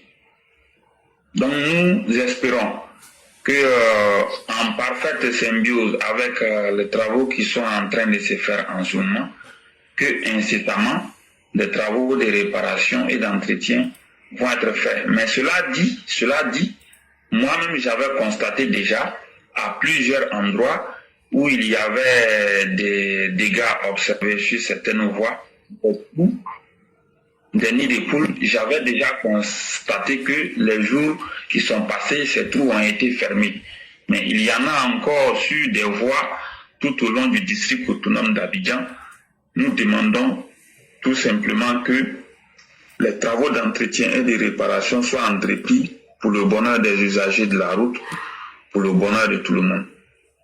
Et enfin, parfois, nous voyons aussi qu'il y a des regards, les couvertures métalliques ont été volées malheureusement par des citoyens indisciplinés et indélicats. Nous continuons de réclamer à travers la vidéosurveillance que ceux qui s'adonnent à ces pratiques mafieuses soient l'objet des recherches et qu'ils soient interpellés pour répondre de leurs actes devant les juridictions compétentes. Et aussi que là où il y a des trous qui sont toujours ouverts concernant les regards parce qu'on a volé les couvertures métalliques, il faut que ces couvertures métalliques-là soient remplacées pour fermer ces trous, de sorte à assurer la sécurité pour les usagers de la route, pour les piétons également. Ces regards ouverts-là représentent beaucoup plus un danger pour les piétons. Ah oui, ça, s'il reste vrai que ces trous restent une menace pour la sécurité routière et pour les automobilistes, ça présente encore des risques plus élevés, voire des accidents mortels en marchant pour les piétons. Donc il est important de fermer ces regards qui sont toujours ouverts et d'améliorer les choses. Donc voici ce que je voudrais dire aujourd'hui. Si vous avez quelque chose à ajouter, je vous écoute. Merci. Merci infiniment le concurrent. Merci encore de toujours vous soucier du bien-être des Ivoiriens. C'est vraiment un énorme plaisir et cette force de caractère n'est pas permise à tout le monde. Et c'est en même temps aussi une bénédiction comme j'aime à le dire. Et vraiment merci d'être même cette voix des sans-voix qui vient ici chaque jour apporter des vérités que tout le monde voit, mais que tout le monde n'a pas le courage de donner. Et ce que vous avez dit en ce qui concerne les regards et autres, et le curage même des caniveaux, effectivement, depuis hier, on a vu ça sur la toile. C'est une merveilleuse chose. Il faut que le travail continue pour le bonheur des Ivoiriens. Mais aussi, il faut un changement même de mentalité aussi de la part des Ivoiriens que nous sommes. On ne peut pas continuer. On salit, c'est nous où on vient encore pour arranger. À un certain moment, il faudrait que nous-mêmes en tant qu'Ivoiriens, nous nous disons qu'est-ce que nous voulons en réalité. Ça, c'est très important. Ce que nous voulons, il faut qu'on sache. C'est extrêmement important. On ne peut pas vouloir quelque chose et son contraire, alors que nous, on ne fait pas d'efforts. Tous ces caniveaux qui sont nettoyés, arrangeons-nous à ne pas être ceux-là qui vont les salir. Et encore, ce qui nous est demandé est tellement simple. Ne soyons pas les auteurs de notre propre destruction. S'il vous plaît, soyons conscients et évitons de salir notre environnement. En tout cas, comme vous l'avez dit, le parti au pouvoir a déjà toutes les armes qu'il faut. Les militants sont prêts, les militants sont déterminés. Et le pays, lui, se porte bien. La Côte d'Ivoire ne sera que ce que les Ivoiriens veulent. Mais surtout, la qualité de nos dirigeants aussi fera la grande différence. Il faut que le parti, le RHDP, ne compte que sur une seule chose. Sur ses militants et sur les Ivoiriens, c'est tout. Voilà la réalité. Et chaque fois, nous le répétons ici, et on ne cessera de le répéter. Parce que ce n'est pas tout le monde qui peut construire un pays, mais c'est facile pour tout le monde de détruire. Et ne soyons pas de ceux-là qui seront des destructeurs. Vraiment, merci encore d'être sortis et d'avoir donné encore votre avis sur ces questions-là. On ne peut que être très fiers et dire merci. Et remercier chacun des Ivoiriens. Et surtout continuer la lutte. Vraiment merci à vous. On va vous souhaiter une excellente soirée avec toute la bonté divine. Merci infiniment. Je vous remercie beaucoup, portez-vous bien.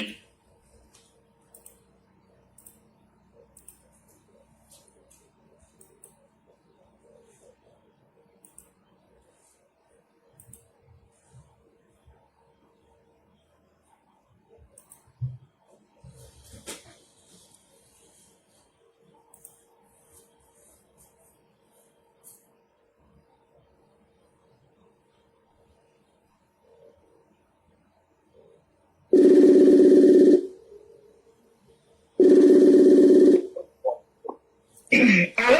Oui, bonjour, cher Méa, comment allez-vous? Bonjour, mon professeur, je vais très bien. Dieu merci, tout va très bien.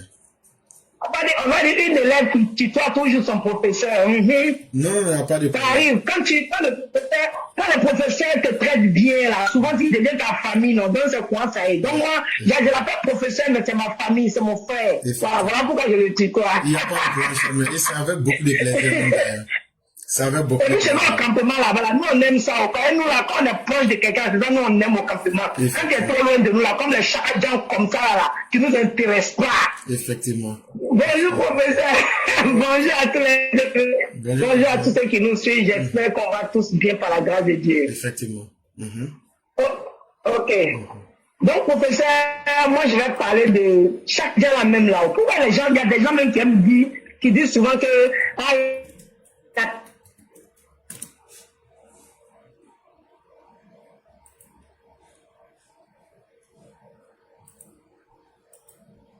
qu'à revenir en 2030, il n'a qu'à revenir. Même si chacun dit revient en 2080, la Côte d'Ivoire, on ne va pas le faire notre leader. Oui, parce que lui, il est mieux que les gens. Ah oui, quelqu'un qui ne veut pas se mélanger à la saleté, quelqu'un qui ne veut pas se mélanger à la pauvreté. Vous voulez qu'on a qu'à faire quoi ce genre de président-là? Vous voulez qu'on fasse quoi chacun? Même si chacun vient en 2080, là, c'est même l'échec qu'on va garder pour lui encore. Parce que les voix sont là. Ce qu'il fait à la Côte d'Ivoire, là, qu'il se dit qu'on va jamais oublier. Partout où il passe, là, il dénigre notre pays. Partout où il passe, il dénigre la Côte d'Ivoire. Et puis là, un jour, on va s'asseoir pour dire, ah, aujourd'hui là, comme ça, chacun ne nous a jamais aimé, il va jamais nous aimer. Voilà. Chacun ne nous a jamais aimé, il va jamais nous aimer. Regardez le président Ado. Il n'est pas parti dans le congrès VIP. Ça ne vous a rien dit, vous les Ivoiriens. Papa doit refuser le VIP. Il dit non, je m'en vais où il y a les pauvres. Je m'en vais où il y a les gens qui vont lutter pour moi dans les urnes. Il est parti au stade derrière son peuple. C'est de ça qu'il s'agit. Dites à chacun qu'il est très loin de là. Et il est très très loin de là. Donc il n'a qu'à continuer son chemin, il n'a qu'à rester où il est bien là. Quelqu'un qui dit qu'à l'école même, il ne s'approche même pas de quelqu'un. Quelqu'un qui dit qu'il est mieux que nous. Quelqu'un qui dit qu'il est mieux que tout le monde. Et puis souvent, ça là, on dit il n'a qu'à venir. Même s'il vient en 2080, jusqu'en 2080, on va le rejeter. Parce que la Côte d'Ivoire, on a actuellement, papa nous a montré qu'un président doit être humain. Un président doit être là il est là pour les pauvres, il n'est pas là pour les riches. Parce que les riches, là, ils en ont tout déjà. Ah oui, les riches, là, ils en ont tout déjà. Donc un président ne vient pas pour l'amélioration de la vie des riches, il vient pour l'amélioration de la vie des pauvres. Il vient pour les pauvres et puis mettre les conditions pour les pauvres. Et parmi tous ces présidents, après c'est papa qui nous a prouvé ça. Il nous a montré qu'il aime les pauvres. Il a montré qu'il est là pour les pauvres. Après, il a construit des routes, des écoles, des hôpitaux. Il a fait tout ce travail-là pour nous, les Ivoiriens.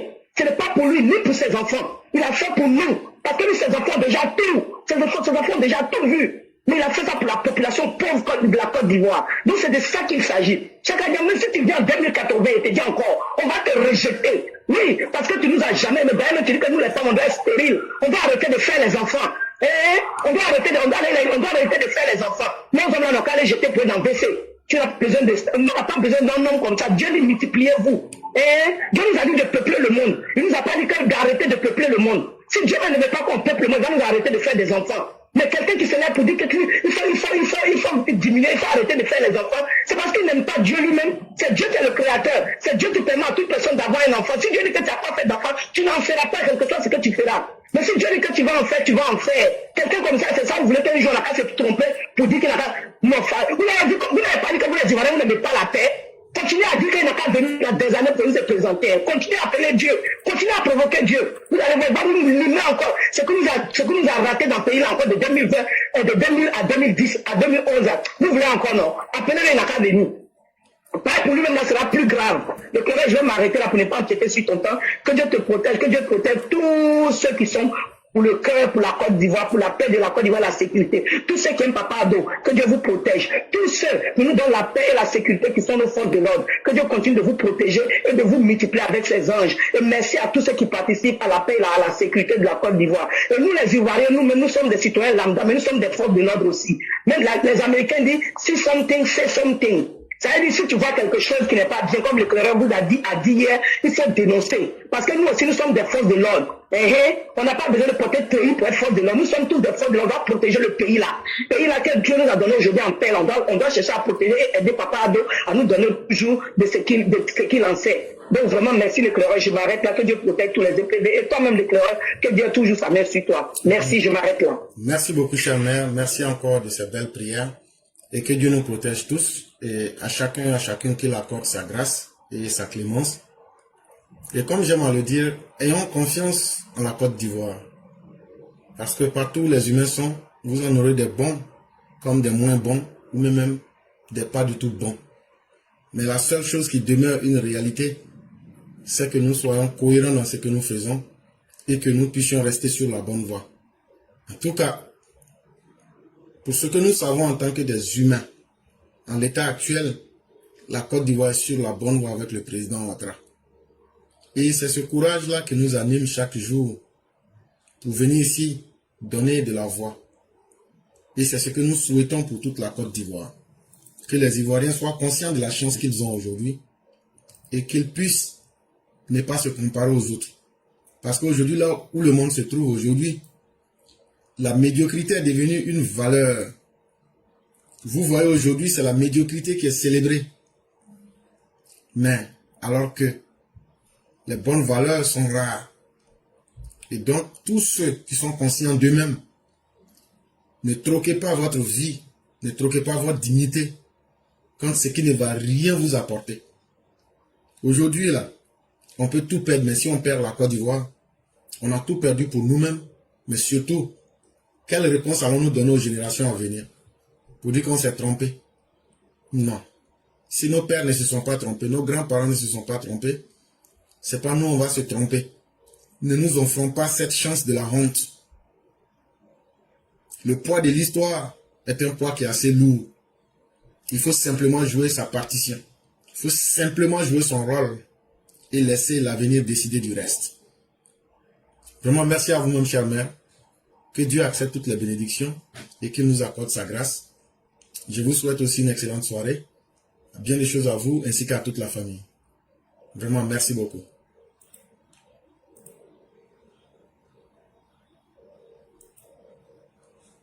Et donc, mesdames et messieurs, nous allons aller avec la toute dernière personne, c'est Hypervier Sage. C'est avec lui que nous allons mettre fin totalement au direct. Et on va pouvoir se dire, demain pour la voix du militant. La voix du militant, on permet aux uns aux autres de venir aborder tous les sujets. On parle directement et sans faux fuyant. Et vraiment, merci à tous ceux qui participent à l'émission et qui en font un succès en partageant leurs idées. C'est ça aussi la force même de cette plateforme.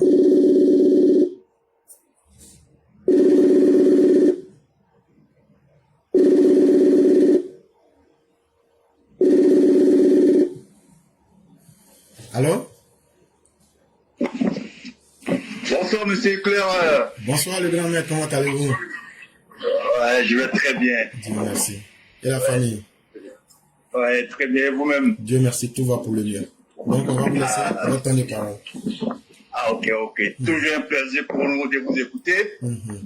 Merci à la chère mère Sali et aux deux autres intervenants. Alors, comme on disait, Chaka Dia, c'est le président par effraction qui a brigandé le PDCI, qui pensait qu'il allait pouvoir mettre 30 millions d'Ivoiriens dans sa manipulation. Et comme je l'ai dit, je le dis souvent, Chaka Dia aujourd'hui, il est dans un exil doré. Et dans cet exil doré, il est dans une logique de déstabilisation, puisqu'il a été mis en confiance par le serpent. D'après lui-même, au départ, il pensait qu'il pouvait combattre seul. Mais après, il a vu qu'il est obligé de se mettre avec le serpent et de se mettre avec Papana désordre, Papana insurrection, Papana prise poste électorale, Laurent Gbagbo. Lui, il est chargé de la branche, c'est-à-dire internationale, discréditer les institutions de la République à l'international. Et Soro Guillaume, lui, c'est la branche militaire. Alors le mouvement trop c'est trop de Laurent Gbagbo, nous tous nous le savons. Le mouvement trop c'est trop est un mouvement insurrectionnel. Ils ont dit le nom trop c'est trop pour ne pas alarmer la population. Mais nous tous nous savons que c'est un mouvement insurrectionnel. Et nous tous nous savons que Laurent Gbagbo ne veut pas aller aux élections. Il veut juste exister dans l'arène politique et mettre la stratégie de la terre brûlée en marche.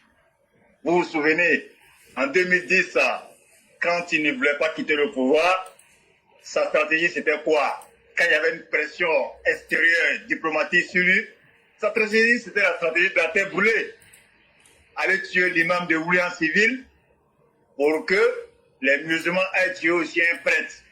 Mais heureusement, à cette époque, les imams ont interpellé tous les musulmans de ne pas s'en prendre à une église, de ne pas s'en prendre à un prêtre. Et ça n'a pas marché, ça n'a pas fonctionné. Ils ont essayé même de mettre les communautés même en conflit, c'est-à-dire les Baoulés, les Bétés, les Djoula et les Guérés en conflit. Et ça n'a pas abouti. La stratégie de Laurent Gbagbo, en connivence avec Chaka Dian et le nain de fer qui est Soro Guillaume, mais c'est la stratégie de la terre brûlée. C'est-à-dire que eux, s'ils ne sont pas sur la liste, la Côte d'Ivoire doit brûler. C'est la stratégie. C'est simple.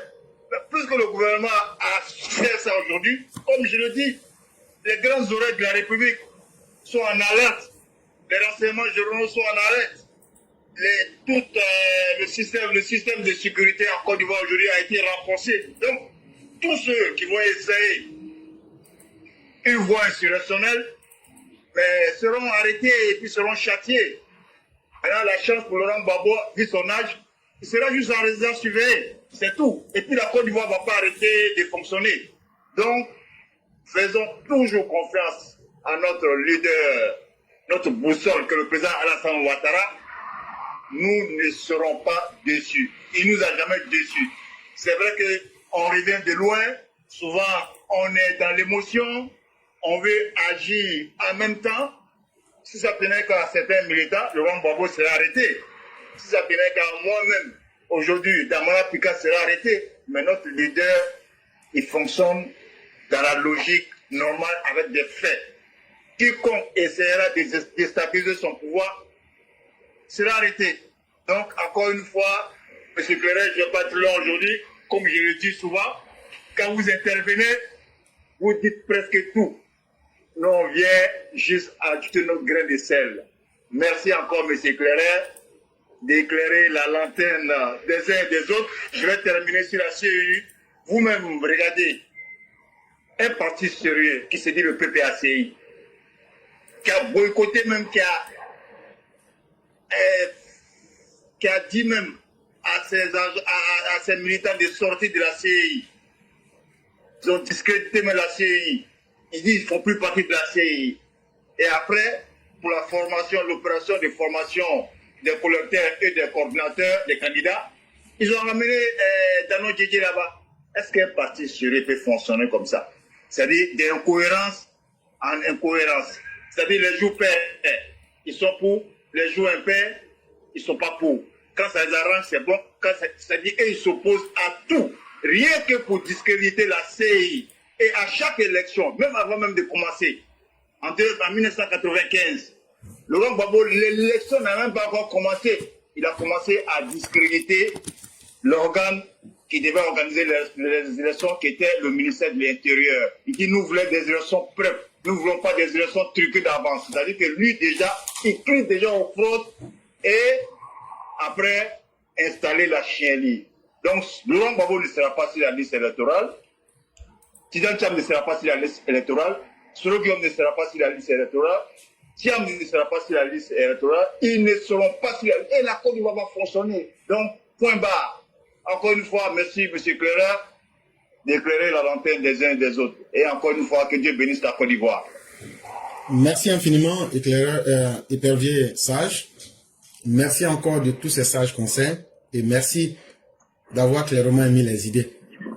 Comme j'aime à le dire, c'est une plateforme d'échange d'informations et les opposants ivoiriens fonctionnent un peu comme la Cour africaine des droits de l'homme, c'est-à-dire qu'en fonction des petits pourboires qu'on leur donne ou bien de leur intérêt du moment, ils taillent une décision et puis ils disent il faut appliquer.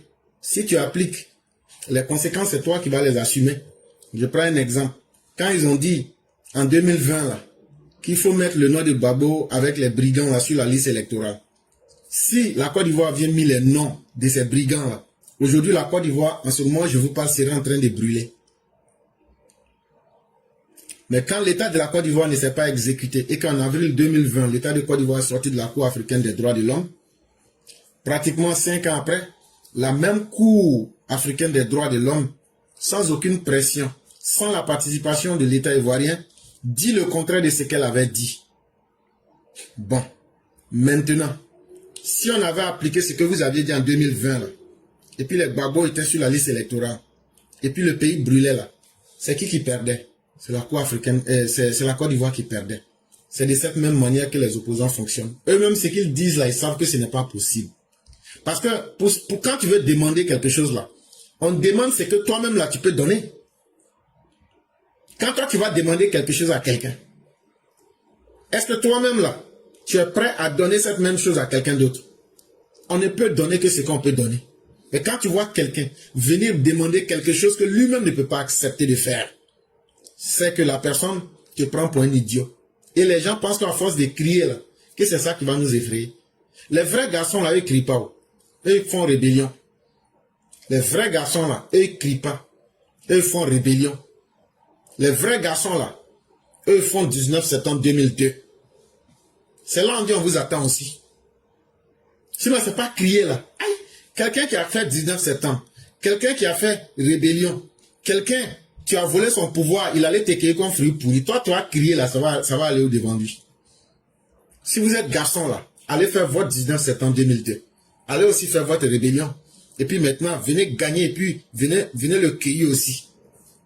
Là, on va savoir que vous êtes garçon. Un vrai garçon qui parle, qui crie là, ce n'est pas un garçon, c'est un woubi. Donc arrêtez d'être des woubi. Devenez garçon un seul jour. Assumez-vous. Et vraiment, merci à vous, grand maître épervier sage. C'est ici que va prendre fin le direct. En 1 ou 2 minutes, on va vous permettre, comme c'est de nos habitudes, de faire la conclusion. Je dis merci à tous ceux qui nous ont suivis. Merci à ceux qui continuent de nous faire confiance. Et la vie doit continuer. C'est ça le plus important. Et que la grâce de Dieu demeure à nous. Donc, grand maître, vous avez la conclusion.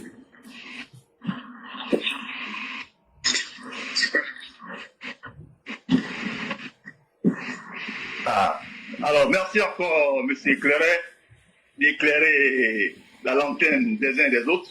Merci toujours pour ces cours que vous donnez aux uns et des autres. Alors, pour terminer, je vais terminer à Fibata Pascaline, le Balthazar de la politique ivoirienne, laisser ce politicien mourir de son propre poison. Parce qu'un gars qui n'a pas pu gagner dans le Moronou, même un conseil, être président du conseil régional dans le Moronou, ne peut rien faire. L'enveloppe vide, d'après Laurent Gbagbo. La Côte d'Ivoire reste la Côte d'Ivoire, il nous reste que la Côte d'Ivoire. Il faut que tous les Ivoiriens se mettent ensemble derrière le président Ouattara qui nous a jamais déçus, qui nous a toujours dit, faites-moi confiance. J'ai cette parole en mémoire comme si c'était hier en mars 2011, quand Laurent Gbagbo ne voulait pas quitter le bunker. Donc faisons confiance au président Ouattara et vous pouvez te rassurer, les moyens de sécurité sont en marche, les grandes oreilles de la République sont en alerte jusqu'au 25 octobre et ça va continuer encore parce que le sorcier ne désespère pas, le sorcier espère toujours prospérer dans le mal. Et encore une fois, que Dieu bénisse la Côte d'Ivoire. Merci encore, M. Clerc, d'éclairer la lanterne des uns et des autres. Merci pour ce cours magistral. Merci beaucoup. Merci à vous également. Et je tiens à dire que Balthazar a été condamné hier à 18 ans de prison, le vrai Balthazar. Et qu'est-ce que cela pourra bien changer? De toute façon, le mal est déjà fait. Mais la vie doit continuer. Et que Dieu nous préserve de tout ce qui est négatif et qu'il nous guide sur le chemin de la droiture. Merci et à demain.